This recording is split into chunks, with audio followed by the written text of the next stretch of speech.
لوگ ڈاکٹروں کو بہت سنتے ہیں, حکیموں کو بہت سنتے ہیں. آپ دیکھ لیا کریں نا, کوئی بھی کسی سائنسدان کا کلپ آئے گا نا جو ناسا کے بارے میں جانے کی باتیں بتا رہا ہوگا, اس کو نہیں لوگ سنتے. کچھ 8-10 سائنسدان قسم کے لوگ سن رہے ہوں گے اس کو بیٹھ کے. ہمارے ہاں پاکستان میں جو سب سے زیادہ جو چیزیں وائرل ہوتی, یا پھر بے حیائی, جن لوگوں کا یوٹیوب پہ چینل نہیں چل رہا ہوتا اپنی بیگم کو لے آئے مارکیٹ میں, دے دنادن چینل چلنا شروع ہو جاتا ہے. بیگم کو ادھورے لباس میں لے آئیں, تھوڑا بے حیائی والی ویڈیو بنانا شروع کر دیں بیگم صاحبہ کی, یا بہن گھر کی لیڈیز تھوڑا سا فحش لباس ہو تو آپ دیکھو ٹھک ٹھک چینل ایک دم بوس مارتا ہے. کیونکہ ٹھرکی پاکستان میں آپ کو پتا ہے کہ پھر وہی نیگیٹو بات ہو جائے گی, اور یہ تو مشاہدہ ہے کہ ٹھڑک کی کمی نہیں ہے. اس کا تو سب سے بڑی دلیل یہی ہے نا کہ آپ کوئی چینل بنائیں, تہذیب کے دائرے میں لے کے چلائیں, تو اس میں تو آپ میں بہت زیادہ کوئی قابلیت ہوگی تو اوپر جائے گا, ورنہ اوپر نہیں جائے گا. لیکن آپ لڑکیوں کو لانا شروع کر دیں اس میں ادھورے لباس میں, تو وہ چینل ٹھا کر کے اوپر جاتا ہے. تو یہ تو نظر آ رہا ہے نا, یہ کوئی بلا تحقیق خبر تو نہیں ہے. تو اس کا مطلب یہ فالٹ کس کا ہے؟ قوم میں ٹھرکی بھی, میں نہیں کہہ رہا زیادہ تر ٹھرکی ہیں, لیکن کم نہیں ہے. بہرحال بہت بڑی تعداد ایک ٹھرکیوں کی پائی جاتی ہے. یعنی اس سے آپ اندازہ لگا لو کہ آپ کھانا پکانے کی کوئی ترکیب بتائیں, آپ آدمی ہو تو اس میں بھی کچھ لوگوں کے چینل بہت اوپر جاتے ہیں, لیکن وہ بہت ہی قابل ہیں. لیکن وہی کوئی خوبصورت سی جوان لڑکی اور ادھورے لباس میں ٹماٹر کاٹنے کی ترتیب بتا رہی ہوگی صرف, تو اٹھا کر کے ایسا چینل بوس مارتا ہے. تو 4 چیزیں چلتی ہیں پاکستان میں جو زیادہ جن کو لوگ سنتے ہیں سوشل میڈیا پہ. ایک ٹھڑک, اس پہ تو میں تبصرہ نہیں کروں گا, وہ تو ناجائز ہے, اور اس کو لوگ ایک بات ہے کہ سمجھتے غلط ہیں کہ یار یہ کیا ہے, یہ غلط ہے. اس پہ کوئی تبصرے کی ضرورت نہیں ہے کہ اس کو, کہ میں اس کو کہوں کہ یہ غلط ہے. لوگوں کو پتا ہے کہ یہ کیا ہے, غلط ہے بھائی. دوسرا, سیاست بہت زیادہ, سیاسی تجزیے بہت سنے جاتے ہیں. تیسرا, میڈیکل سائنس, چاہے وہ طب یونانی ہو, حکیمی باتیں ہوں. مورنگا کے, یہ کیا ہے مورنگا کہتے ہیں نا, یہ جو ہم نے بھی پودا لگایا مورنگا, اس کے بے پناہ فضائل, لہسن کے بے پناہ فضائل, ٹماٹر کے فضائل پر کوئی کلپ آ جائے تو بہت دے دنادن چلتا ہے. لیکن اس میں بس یہ ضروری ہے کہ فضائل اتنے ہوں کہ جو فضائل بیان کرنے والا ہے نا اس کو بھی نہیں پتا ہو کہ میں, یہ مجھے بھی نہیں معلوم, نہیں بس پھینکے جا رہا ہوں, تو وہ دے دنادن چلتا ہے. میڈیکل سائنس کے کلپ بہت چلتے ہیں ڈاکٹروں کے, تو مذہبی بہت چل رہے ہوتے ہیں, مذہبی. ان تمام شعبے میں جن میں ہمارے لوگ بہت زیادہ سوشل میڈیا کو سنتے ہیں, ان تمام شعبوں میں یہ فالٹ ہے کہ تحقیق یا تو محقق کی تقلید کرو, کوئی ایسا ریلائبل ڈاکٹر ہے جس کا ڈاکٹر ہونا ثابت ہو جائے کہ یہ سمجھدار ڈاکٹر ہے, پھر وہ تحقیق پیش کر رہا ہے, مان لو کہ یار صحیح کہہ رہا ہوگا. لیکن اگلے کا ہی نہیں پتا چل رہا آپ کو کہ یہ خود کتنا وزن ہے اس کا, پھر وہ تحقیق بھی پیش کر رہا ہے نا, تو آپ میں یہ صلاحیت نہیں ہے کہ آپ یہ پہچان سکو کہ یہ صحیح تحقیق پیش کر رہا ہے یا غلط تحقیق. لوگ کہتے ہیں ریفرنس, حوالے, یار کسی بھی کتاب میں لکھ کے کچھ بھی پیش کر دو حوالہ ہی بن جاتا ہے, وہ عوام کو کیا پتا چلے گا کہ کیا ہے یہ. ایک صاحب مجھ سے کہنے لگے جنازہ کے بعد دعا, میں نے کہا ثابت نہیں ہے نماز جنازہ کے بعد دعا. کہہ رہے ہیں کسی کتاب میں لکھا ہے. میں نے کہا کتاب میں جنازے کے بعد دعا ہونا لکھا ہوگا تو ہم مانیں گے, نہیں ہونا لکھا تو کچھ بھی نہیں ہوتا. ایسے تو بہت ساری چیزیں نہیں ہیں دنیا میں. یعنی مینٹل لیول دیکھیں, دیکھو جب کسی چیز کا دعویٰ کیا جاتا ہے نا تو اس کا ہونا ثابت کیا جاتا ہے, اس کا نہ ہونا ثابت نہیں کیا جاتا. سمجھ میں آ رہی ہے بات؟ میں ایک مثال اکثر دیتا ہوں نا, میں کہتا ہوں یہ زید نے میرے پیسے چوری کیے ہیں, اور کورٹ میں لے گیا میں اس کو کہ جی زید صاحب نے میرے پیسے چوری کیے ہیں. کورٹ کہے کہ تم یہ ثابت کرو کہ تم اس نے چوری کی ہیں. میں کہوں گا جج صاحب میں تو ثابت نہیں کرتا کہ اس نے چوری کی ہیں, آپ یہ ثابت کریں کہ اس نے چوری نہیں کی ہیں, یا یہ زید ثابت کرے گا کہ میں نے چوری بولو نہیں کی ہے. تو جج کیا کہے گا کہ یار آپ پہلے دماغ کا علاج کرائیں, ٹھیک ہے نا, اس کے بعد پھر آپ عدالت آئیں. یہی کہے گا نا کہ کسی چیز کے ہونے پہ دلیل پیش کی جاتی ہے, نہ ہونے پہ دلیل پیش نہیں کی جاتی. اب نماز جنازہ کے بعد جو دعاؤں کا رواج ہو گیا ہے, تو جب پوچھا جاتا ہے کہ بھئی یہ کہاں سے ثابت ہے, تو کہہ رہے ہیں منع کہاں ہے, منع کہاں ہے. اس کی تھوڑی دلیل ہوگی, دلیل کسی چیز کے وجود کی ہوتی ہے کہ یہ کہاں ہے, نبی نے کہاں نماز جنازہ کے بعد دعا مانگی, آپ دکھائیں یہ. تو جیسے اس کے بعد آپ کسی سے مطالبہ کر رہے ہو کہ یار اس کی کوئی دلیل پیش کرو ہمارے سامنے, اور اگلا یہ کہنا شروع میں پتہ نہیں مثال کیا دے رہا تھا, اتنی کھچڑی پک رہی ہوتی ہے بیان میں, بہت ساری چیزیں نا آپس میں مکس ہو رہی ہوتی ہیں. کیا مثال دے رہا تھا یہ وہ تو سنی تو جاتی ہیں. ہاں میں اس کے ایک واقعہ بیان کر رہا تھا کہ میں نے یہ دلیل دی, میں نے کہا یار نماز جنازہ کے بعد دعا ثابت نہیں ہے. تو وہ جواب میں کہنے لگے کہ کہاں لکھا ہوا ہے کہ ثابت نہیں ہے. میں نے کہا یہ کہیں نہیں لکھا ہوا کہ ثابت ہے, یہ لکھا ہوا ہونا ضروری نہیں ہے کہ ثابت نہیں ہے. ایسے تو بہت ساری چیزیں ہیں جو آپ نکال کے لے آؤ گے, پھر بہت ساری چیزیں ہیں نا آپ نکال کے لے آؤ گے کہ یار منع بھی تو نہیں ہے. مثال کے طور پر اذان سے پہلے صلاۃ والسلام پڑھا جاتا ہے, ہم کہتے ہیں یہ کہاں ثابت ہے حدیث میں, تو جواب یہ ملتا ہے کہ منع کہاں ہے, منع کہاں ہے. تو میرے بھائی پھر لا الہ الا اللہ جب اذان ختم ہوتی ہے تو آگے محمد رسول اللہ بھی لگا دیں آپ اس میں آگے. ہم جب کہیں گے یہ تو آپ نے اذان میں محمد رسول اللہ کا اضافہ کر دیا صلی اللہ علیہ وسلم, تو آپ کہہ سکتے ہیں اذان میں منع کہاں ہے کہ لا الہ الا اللہ کے بعد محمد رسول اللہ نہ بولو, منع کہاں ہے. پھر اگر کسی نے اللہ اکبر شروع میں 4 دفعہ پڑھا جاتا ہے, 6 دفعہ پڑھنا شروع کر دیا, آپ کہیں یار یہ اذان تو اللہ اکبر 4 دفعہ تھا شروع میں, آپ نے 6 دفعہ کہاں سے کر دیا, تو کہاں 6 دفعہ منع کہاں ہے. تو ہم یہ کہیں گے یہ 6 دفعہ لکھا ہوا کہاں ہے, یہ دکھاؤ, یہ تھوڑی ہوگا کہ منع کہاں ہے. اسلام تو مکمل ہو چکا نا, جتنا ہم تک پہنچا ہے اتنا ہم مانیں گے, اس میں اپنی طرف سے ایڈیشن ہم نہیں کریں گے. تو اب اگر کوئی شخص کوئی ریسرچ, ہاں مجھ سے وہ کہنے لگے لکھا ہوا کہاں ہے. جب میں نے یہ مثال دی نا, میں نے کہا جب کوئی چیز ہوتی ہے تو اس کے ہونے کا ثبوت پیش کیا جاتا ہے, نہ ہونے کا ثبوت پیش نہیں کیا جاتا. لیکن وہ مصر رہے کہ نہیں جی کسی کتاب میں دکھائیں کہ جنازے کے بعد دعا ثابت نہیں ہے. لکھا ہوا ہے یا نہیں ہے, بار بار میں نے کہا ہاں لکھا ہوا ہے. کہہ رہے کہاں لکھا ہوا, میں نے کہا میں نے ابھی لکھا ہے گھر جا کے, یا نہیں لکھا تو گھر لے جا کے لکھ دوں گا, آپ کو دکھا دوں گا, دیکھو یہ کیا ہے, لکھا ہوا ہے.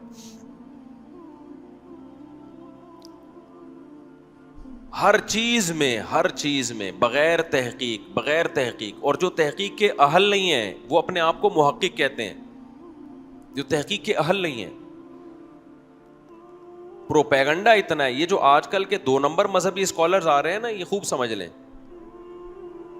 جب دلائل سے کسی کی بات کا جواب دیا جائے نا, ان میں اگر تحقیق کا مادہ ہوتا یہ خود درست ہوتے, تو ایک کام تو یہ کرتے کہ جب بھی کسی بات کا جواب دلیل سے دیا جاتا ہے, ان کی کسی بات کا جواب, تو اس پوری دلیل کو نقل کرتے کہ بھائی زبردست جواب آیا بھائی, پھر اس پہ اعتراض کرتے کہ اس جواب میں یہ کمزوری ہے. لیکن میں نے جتنے مذہبی اسکالر یوٹیوب پہ 2 نمبر دیکھے ہیں, ان میں ایک بھی حق پرست نہیں ہے. جب ان کی تحقیق کے خلاف تحقیق پیش کی جاتی ہے نا, وہ اس تحقیق کو پبلک کے سامنے لاتا ہی نہیں ہے. اس کا مطلب وہ اپنا نظریہ تھوپنے پہ لگے ہوئے ہیں, وہ خود تحقیق نہ کرنا چاہتے ہیں, نہ لوگوں کو سیدھا راستہ دکھانا چاہتے ہیں. ورنہ بتاتے نا کہ یار زبردست بات سامنے آ گئی, تو میرا تو نظریہ غلط ثابت ہو گیا, تو میں تو چونکہ حق کا متلاشی ہوں, لہذا یہ دیکھو یہ زبردست بات میرے سامنے آ گئی ہے. لیکن جتنے 2 نمبر مذہبی اسکالرز ہیں جن کا علماء سے لنک نہیں ہے, وہ سب میں یہ چیز آپ کو کامن نظر آئے گی کہ جب ان کی بات کا جواب دیا جائے وہ اس کو غائب کر دیتے ہیں, پی جاتے ہیں. اس کا مطلب وہ تحقیق نہیں کرنا چاہتے. ہم دارالعلوم کورنگی میں تھے, میرا متعدد مرتبہ دارالعلوم کرنگی میں بڑے علماء کی جوتیوں میں بیٹھنے کا ہمیں موقع ملا مجلس تحقیق میں. میں نے وہاں ایک چیز نوٹ کی, جتنے بڑے سینئر علماء تھے ان کا جب کوئی موقف ہوتا, ان کی ایک رائے تھی کہ یہ جائز ہے یا ناجائز ہے, جو بھی رائے تھی, تو جب کوئی سامنے ان کی رائے کے مخالف بات کرتا تو کان لگا کے بڑے غور سے سنتے اس کو, ایسے سنتے جیسے بالکل ایسے بن جاتے جیسے ہمیں کچھ نہیں آتا, اور اتنے غور سے اس لیے سنتے تاکہ ہو سکتا ہے بھائی سامنے والا کوئی ایسی دلیل پیش کر رہا ہو جس پر ابھی تک ہماری توجہ نہ گئی ہو. ہم ان کے انداز سے بڑے متاثر ہوتے کہ اتنے بڑے لوگ ہیں اور کوئی چھوٹا بھی بات کر رہا ہے نا تو ایسے کان لگا کے سن رہے ہیں, اور کہتے بھائی ہم تو بیٹھے اس لیے تاکہ ہمیں سیکھنے کا موقع ملے.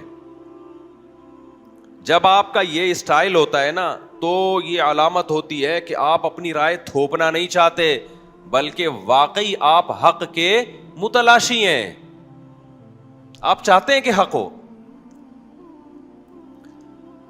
ہمارے ہاں قوم میں بھی یہ فالٹ ہے, قوم بھی سیدھا راستہ نہیں چاہتی. ہمارے محلے میں نا ایک چور پکڑا گیا, اس سے یہ واقعہ سمجھ میں آئے گا جو میں بتانا چاہ رہا ہوں. ہمارے محلے میں بچپن کا واقعہ ہے, ایک بندہ تھا بے روزگاری سے متاثر ہو کر اس نے کسی کے گھر میں چوری کی, پکڑا گیا, پولیس والوں نے طبیعت سے دھونا اس کو, خیر کچھ دن کے بعد جیل سے چھوٹ کے آ گیا. مجھے ایک دن اپنا واقعہ بتا رہا ہے, میں نے کہا کچھ دن کے بعد ملنے کے لیے کیا حال ہے بھائی خیریت سے, کہہ رہا خیریت نہیں ہے. میں نے کہا کیوں؟ کہہ رہے یار جہاں بھی کہیں چوری ہوتی ہے نا تو پولیس والے احتیاطاً سب سے پہلے اٹھا کے مجھے کوٹتے ہیں. کہہ رہے وہ جرم تو میں نے کیا تھا, میرا پٹنا بھی بنتا تھا, کٹنا بھی بنتا تھا, اب تو میں نے نہیں کیا بھائی, کیونکہ شک کس پہ جاتا ہے پولیس والوں کو سب سے پہلے؟ اسی پہ جاتا ہے. شک جانا منع نہیں ہے, لیکن صرف وسوسے اور شک کی بیس پہ کوٹنا پیٹنا یہ کیا ہے؟ اب مجھے نہیں پتا وہ صحیح کہہ رہا تھا غلط کہہ رہا تھا, بظاہر تو لگ رہا تھا کہ صحیح کہہ رہا ہے کیونکہ جس طرح سے وہ غمزدہ بیٹھا ہوا تھا. کہہ رہے یار پورے محلے میں کہیں چوری ہو تو احتیاطاً مجھے لا کے پہلے چترول لگائے جاتے ہیں کہ تو نے تو نہیں کیا, جب ثابت ہو جاتا ہے میں نے نہیں کیا چھوڑ دیتے ہیں مجھے. پھر کہہ رہے کہیں چوری ہو تو پھر مجھے اٹھا کے پہلے میرے چترول لگتے ہیں, بھائی تو نے تو نہیں کیا. کہہ رہے یار میں واجب الچترول بن گیا ہوں, میں تو بلا وجہ پٹ رہا ہوں میں. اگر بالفرض پولیس والے ایسا کر رہے تھے تو صحیح کر رہے تھے غلط کر رہے تھے؟ غلط کر رہے تھے نا. اب میں اگر پولیس تھانے میں جا کے کہتا یار کیوں بلا وجہ ایک آدمی کو کوٹ رہے ہو, کہتے ہیں بلا وجہ نہیں, یہ پہلے چوری کر چکا ہے.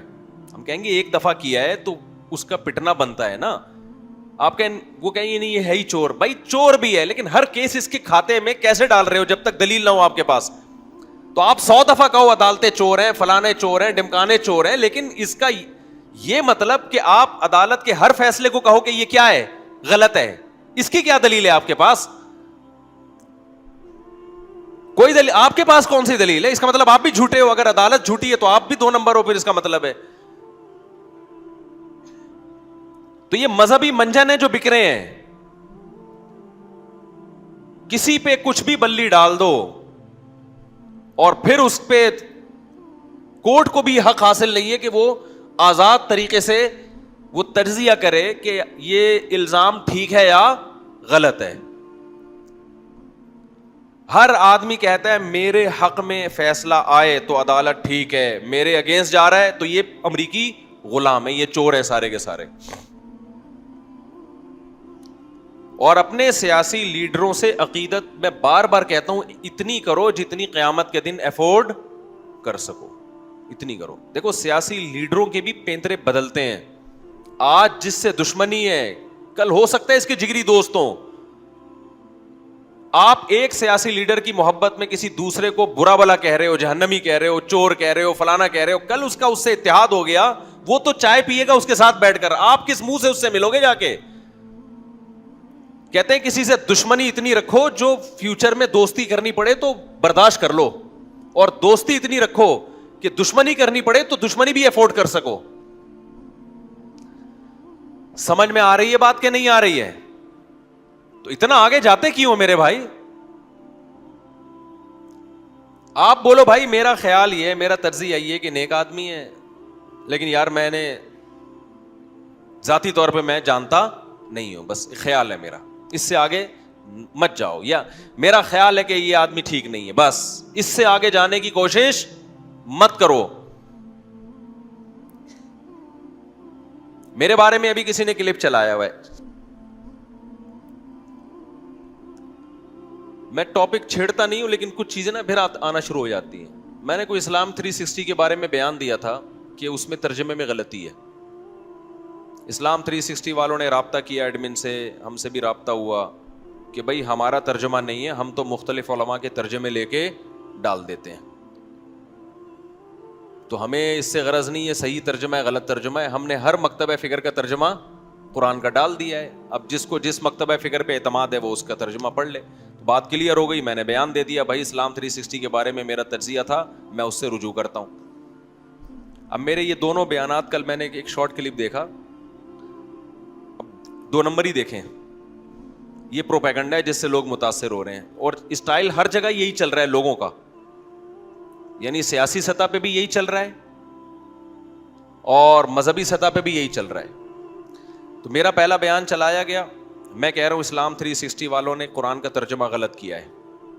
درمیان میں کسی صاحب کا بیان چلا, میں نے مفتی صاحب کو دھمکی دی تمہاری ایسی کی تیسی کر دوں گا, یہ بیان ہٹواؤ, رجوع کرو. فوراً میرا بیان آ رہا ہے, میں رجوع کا اعلان کر رہا ہوں. امیج کیا جا رہا ہے کہ مفتی صاحب ڈر گئے, یہی جا رہا ہے نا. نیچے لوگوں کے کمنٹس اب ہے یہ دیکھو, یقیناً 2 الگ الگ بیانات ہیں, مگر یہ جو بیچ میں دھمکی جن صاحب کی آ رہی ہے نا, اس رجوع کا اس دھمکی سے کوئی تعلق نہیں ہے. اور بیچ میں جو دھمکی آ رہی ہے اس میں دھمکی میں یہ بھی الفاظ آ رہے ہیں کہ ہم نے یہ دھمکیاں دی, ہم ایسی کی یوں کر دیں گے, ایسی کی تیسی کر دیں گے, رجوع کا اعلان کرو, شام سے پہلے رجوع ہو جانا چاہیے. اور ایسا رجوع ہوا کہ پھر اسلام 360 والوں سے پوڈ کاسٹ بھی ہو رہا ہے, ان کو بلایا بھی جا رہا ہے اپنے دفتر میں. نیچے لوگ کہہ رہے ہیں یار زبردست, واہ مفتی صاحب تو ڈر گئے, نہ ہمیں دھمکی کا پتا, نہ مجھ تک کوئی دھمکی پہنچی ہے. 2 چیزوں کو جوڑا ہے, جو چیزیں بالکل ٹھیک ہیں, وہ شروع میں نے کہا ترجمہ غلط ہے, اسلام 360 والوں نے مجھے وضاحتی بیان دیا کہ بھائی یہ ہمیں ترجمے سے کوئی غرض نہیں ہے, ہم تو جو احمد رضا خان بریلوی صاحب کا ترجمہ ہے وہ اٹھا کے ہم نے رکھ دیا, کوئی اہل حدیث کا ترجمہ ہے تو جس نے جو پڑھنا ہے, ہم نے تو ایک لائبریری ہے, کتابیں جمع کر دی ہے. اب یہ چیز میرے حق میں جاتی ہے, میرے اگینسٹ نہیں جاتی کہ یار مفتی صاحب کا دل ماشاءاللہ کتنا بڑا ہے. ہونا تو یہ چاہیے نا کہ ایک چیز کی جب ایکسپلینیشن ہو گئی تو مفتی صاحب نے فوراً نہ صرف یہ کہ صفائی بیان کی بلکہ اسلام 360 والوں کو بلا کے ان کو پروموٹ کیا. یہ تو بڑا جگرا چاہیے نا اس کے لیے. اسی چیز کو کیا کیا گیا ہے, نیگیٹو کیش کرایا گیا ہے. میں سمجھا پا رہا ہوں اپنی بات. تو آپ گئے, تحقیق گئی تیل لینے, یہ جو لوگ کہتے ہیں نا ہم تحقیق کرتے ہیں, ہم نے تو یوٹیوب پہ تحقیق کی ہے, تحقیق کہاں گئی, پاکستان میں تیل لینے. یہ ہے محقق. پھر مسئلہ یہ ہے کہ لوگ مجھ سے کہتے ہیں وضاحتی بیان دو. بھائی وضاحتی بیان دیا کہ یہ میرے پر الزام غلط لگائے, تو پھر وہاں سے ایک نیا بیان آ جائے گا, پھر یہاں سے ایک نیا بیان جائے گا, پھر وہاں سے ایک نیا بیان. ہم تو اسی کام کے رہ گئے, دنیا میں اور کوئی کام رہا ہی نہیں پھر. تو آپ خود کیوں نہیں یہ کر لیتے کہ بھائی جب تک صاحب واقعہ سے مل نہ لو, آپ نہ کسی کے الزام کو سچا مانو, نہ کسی کے الزام کو جھوٹا مانو. آپ بولو بھائی ہم مفتی طارق مسعود سے ملے نہیں ہیں, اگر ملیں گے تو پوچھ لیں گے, نہیں تو اس کے ہم کسی کو غلط نہیں کہتے, ہم خاموشی اختیار کرتے ہیں. لیکن مسئلہ یہی ہے کہ ہماری قوم کے لیے خاموش رہنا اس وقت دنیا میں سب سے مشکل کام ہے. کہ مجھے نہیں پتا, یہ لفظ زبان سے نہیں, ہر شخص کو سب کچھ پتا ہے. ایسے لوگ جن کو اسلامک بینکنگ کی الف بے نہیں پتا, سود کی میرے سامنے بٹھاؤ, میں پوچھوں گا سود کی ڈیفینیشن کیا ہے, وہ بیان نہیں کر سکتے. وہ مفتی تقی صاحب کے بارے میں تجزیہ کر رہے ہیں کہ ان کا سودی بینکنگ میں فیصلہ بالکل ٹھیک ہے. بھئی آپ کو کیسے پتا چلے کہ ٹھیک ہے کہ غلط ہے ٹھیک یقیناً. تو آپ کو کیسے, یعنی اس کی مثال ایسے ایک بہت بڑا سرجن جو ہے نا, وہ ایک بہت بڑا اسپیشلسٹ, ہارٹ اسپیشلسٹ, یہ فیصلہ کرے کہ یہ جو پیشنٹ ہے نا اس کے بارے میں میرا فیصلہ یہ ہے کہ اس کا آپریشن ہونا چاہیے, چھلے سے کام نہیں چلے گا. چھلے سے کام وہ ڈال دیتے ہیں نا ڈاکٹر, رنگ سے کام نہیں چلے گا.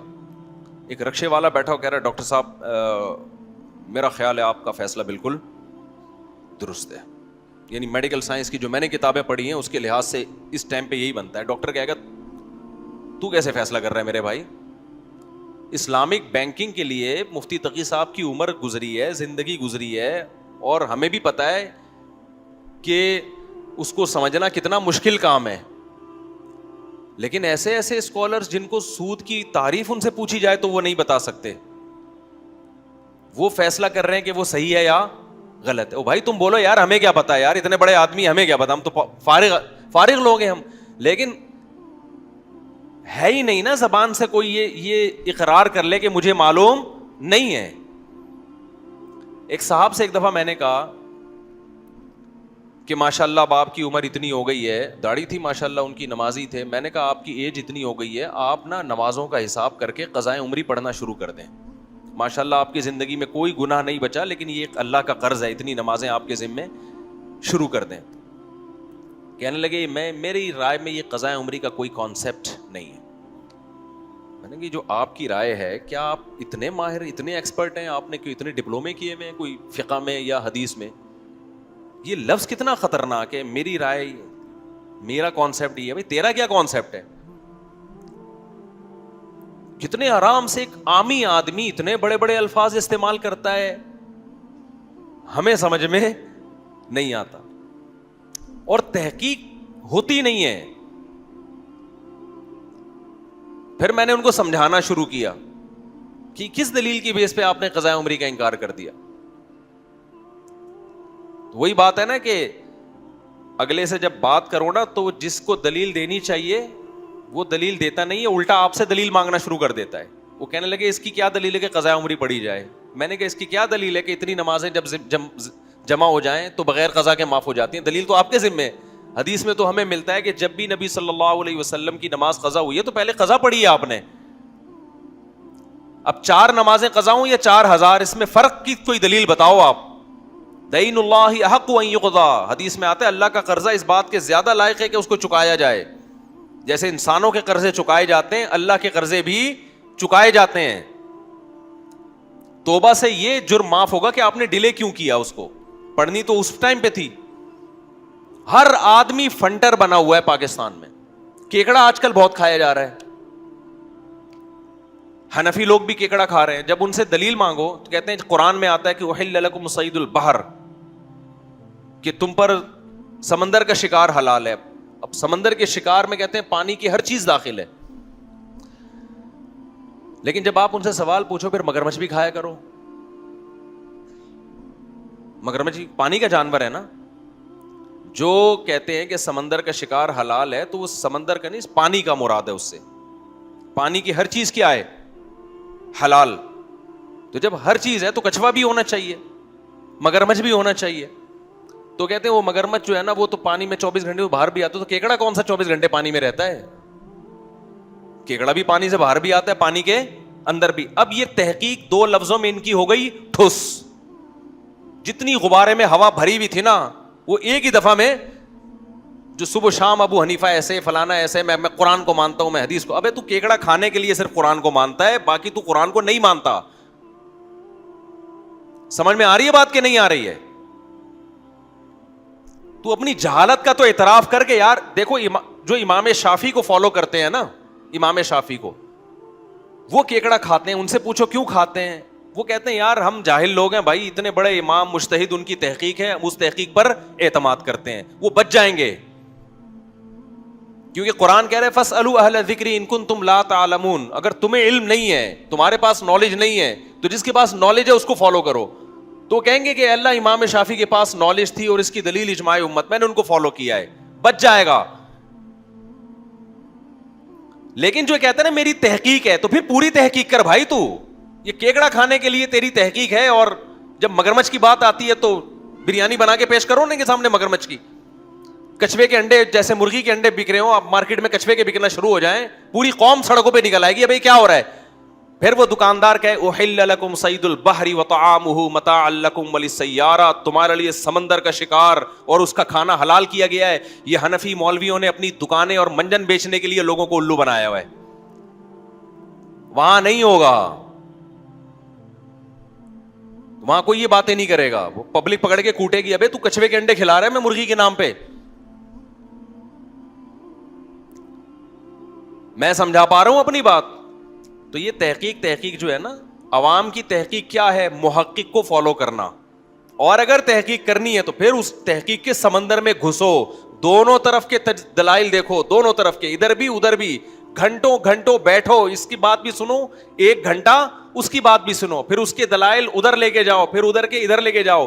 اس طرح 6-7 مہینے کے بعد جا کے جو رزلٹ آئے گا وہ تحقیق کہلائے گی. اور اس میں بھی غلطی کا بہت امکان ہوگا، کیونکہ آپ اس لیول کے پڑھے لکھے نہیں ہو.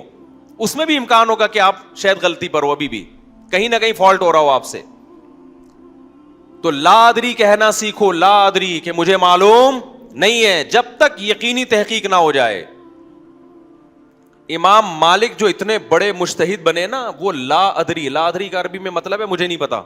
وہ اتنے بڑے عالم بنے نا یہ کہہ کے کہ مجھے معلوم نہیں ہے. جب انسان مان لیتا ہے نا مجھے معلوم نہیں ہے، اس کے بعد اس کے لیے علم کے دروازے کھلتے ہیں، سیکھنے کے دروازے کھلتے ہیں. جب آپ کو یہ فیصلہ کر لیا کہ مجھے معلوم ہے، تو جس کو پہلے سے پتا ہو کہ مجھے معلوم ہے وہ سیکھتا ہے. مجھ سے کوئی کہے کہ جی آپ مفتی صاحب اردو سیکھو، میں سیکھوں گا؟ بولو نا. نہیں سیکھوں. میں کہوں گا یار میں اردو اسپیکنگ ہوں، میں اردو گھرانے میں پیدا ہوا بھائی، میں کیوں سیکھوں؟ کوئی کہے انگلش سیکھ لو، امکان ہے کہ میں سیکھنا شروع کر دوں. کیوں؟ میں مانتا ہوں یار میں انگلش میں ایکسپرٹ. بولتے کیوں نہیں؟ تو یہاں امکان ہے کہ شاید سیکھ لے. لیکن اگر مجھ سے کوئی پوچھے مفتی صاحب انگلش سیکھ لو، میں کہوں میں ایکسپرٹ ہوں، مجھے ضرورت ہی نہیں. اور دلیل کیا ہے؟ دلیل یہ کہ مجھے انگلش آتی ہے، اور اس کی دلیل ہے this is a boy, this is a girl, اور دس از بیچ کا. آج کل ایک نئی جنس بھی آ گئی ہے، this is between boy and girl. یہ والی گلابی انگلش بولنا شروع کر دوں. آپ کہیں یار یہ کیا بول رہے ہو یار؟ جو ریممبر تھا مجھے فارگیٹ تھا، وہ کیا ہے؟ پورا پہلا مصرع یاد نہیں یار. ہم جسے، ہاں جو ریممبر تھا مجھے فارگیٹ تھا، ہم جسے سمجھے تھے دس وہ دیٹ تھا. کیا شاعری بھی آ گئی بھائی؟ یہ تو بہت ہائی لیول کی ہو گئی نا. کیا خیال؟ ہم جسے سمجھے تھے دس وہ دیٹ تھا. دماغ ایسا دہی بنی کہ جو ریممبر تھا وہ بھی فارگیٹ ہو گیا، اور ہم جسے دس سمجھ رہے تھے وہ دیٹ ہو گیا. تو اور میں دلیل دینا شروع کر دوں مجھے انگلش آتی ہے، تو یقیناً ایک جاہل آدمی سمجھنے لگے گا کہ واقعی آتی ہے. لیکن جس کو آتی ہوگی نا وہ کہے گا اس کو بالکل، اس سے پتہ چل رہا ہے کہ اس کو بالکل بھی نہیں آتی. یہی ہو رہا ہے میرے بھائی. جو آج کل مذہبی اسکالرز آ رہے ہیں جو علماء سے ہٹ کر ہیں، ایک جاہل آدمی سمجھتا ہے یہ بہت پڑھا لکھے ہیں یہ لوگ، لیکن خدا کی قسم علماء کو پتا ہوتا ہے کہ ان تلوں میں تیل بالکل بھی نہیں ہے. ہم چھوٹے بچے تھے ڈرامہ دیکھتے، ڈرامے نہ دیکھا کریں، بچپن کی کچھ چیزیں بتا دیتا ہوں میں. ایسا نہ ہو کہ دیکھنا شروع کر دیں جب مفتی صاحب نے ڈرامے دیکھیں تو پتہ نہیں یہ تو بہت ثواب ہوگا. بچپن کے ہمارے گھر میں ٹی وی نہیں تھا، اڑوس پڑوس میں جا کے دیکھ لیا کرتے تھے. اور اس زمانے کے ڈرامے بھی ایسے تھے، اس میں تو خواتین کے سروں پہ دوپٹے، ضیاء الحق کا دور تھا، وہ خواتین کے سروں پہ دوپٹے ہوتے تھے اور بڑے گھریلو لائف دکھائی جاتی تھی. تو اس ڈرامے میں یہ دکھایا کہ ایک باہر سے نا ایک لندن سے کوئی بندہ آیا کسی گاؤں میں، اور گاؤں میں دیسی لوگ ہوتے ہیں. اب وہ باہر سے جب آئے تو انگلش کے الفاظ بہت استعمال کرتا تھا. تو جب جو گاؤں کا وڈیرا تھا یا جو بھی تھا اس کو شرمندگی ہوئی، تو یہ طے ہوا کہ دونوں نے کا مقابلہ ہوگا کہ کون زیادہ اچھی انگلش بولتا ہے. اب جو لندن سے آیا تھا وہ تو فرفر انگلش بولتا تھا، اور یہ جو گاؤں کا دیسی تھا جو بھی وڈیرا تھا، اس کو کہاں انگلش آتی بیچارے کو. اب جناب دونوں آمنے سامنے آ کے بیٹھے کہ جی انگلش کا مقابلہ ہو رہا ہے. ہونا یہ چاہیے کہ ان دونوں کے مقابلے کے لیے جس کو ثالث بنایا جائے، جو فیصلہ کرے گا کہ ان میں صحیح کون ہے، وہ بھی تو ایکسپرٹ ہونا چاہیے نا. یا وہ عوام فیصلہ کرے گی جن کو خود انگلش نہیں آتی؟ ایکسپرٹ فیصلہ کرے گا نا.